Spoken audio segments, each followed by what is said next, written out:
Internet est devenu un outil indispensable dans notre vie quotidienne. Il nous permet d'accéder à une multitude d'informations, de rester connectés avec nos proches et de divertir nos esprits. Cependant, il est essentiel de reconnaître que ce que nous consommons sur Internet, notamment sur les réseaux sociaux, peut avoir un impact significatif sur notre bien-être. Le contenu que nous trouvons en ligne peut être extrêmement varié, allant des nouvelles et de l'éducation au divertissement et aux réseaux sociaux. Malheureusement, il est souvent plus facile de tomber dans le piège des contenus nocifs et non instructifs.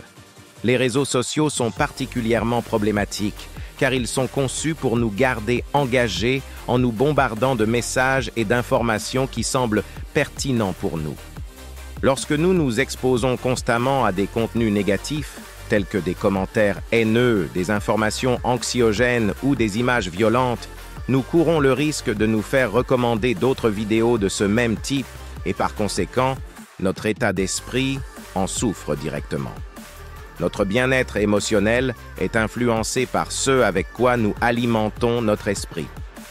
Les sentiments de tristesse, d'anxiété et de frustration peuvent prendre le dessus et affecter notre humeur et notre estime de soi au quotidien. À long terme, cela peut contribuer au développement de problèmes de santé mentale tels que la dépression et l'anxiété. Les enfants, par exemple, sont très influençables et peuvent être facilement affectés par les contenus négatifs ou toxiques présents sur les réseaux sociaux. Lorsqu'ils sont exposés à des images de perfection et des mises en scène idéalisées de la vie des autres, les enfants peuvent développer des sentiments d'insécurité et d'inadéquation. Ils peuvent également être victimes de cyberintimidation, de pression pour correspondre à des normes de beauté irréalistes ou de sentiments de comparaison incessants avec leurs pairs. De plus, la consommation excessive de contenus non instructifs et insignifiants peut nous rendre passifs mentalement. Passer des heures sur les réseaux sociaux à regarder des vidéos de chats mignons ne stimule pas notre esprit de manière significative.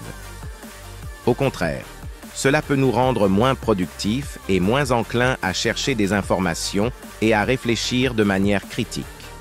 Nous sommes en quelque sorte hypnotisés par la facilité et l'accessibilité des contenus superficiels, ce qui peut conduire à un appauvrissement de notre santé mentale. Il est essentiel de se rappeler que tout ce que nous consommons sur Internet a un impact sur notre bien-être et notre développement personnel. Il est donc important de cultiver une consommation consciente et équilibrée. Nous devons être attentifs à la qualité du contenu que nous absorbons et nous poser les questions suivantes. Est-ce que cela me nourrit intellectuellement? Est-ce que cela contribue à mon épanouissement personnel? Est-ce que cela m'apporte quelque chose de positif? En conclusion, ce que nous consommons sur Internet ne doit pas être pris à la légère. Il a un impact direct sur notre bien-être émotionnel, notre productivité mentale et notre développement personnel. Il est crucial de pratiquer une consommation consciente en choisissant des contenus instructifs et inspirants et en minimisant ceux qui sont nocifs et non informatifs. Si nous faisons preuve de vigilance et de discernement dans notre consommation en ligne, nous pouvons apporter une réelle amélioration à notre bien-être.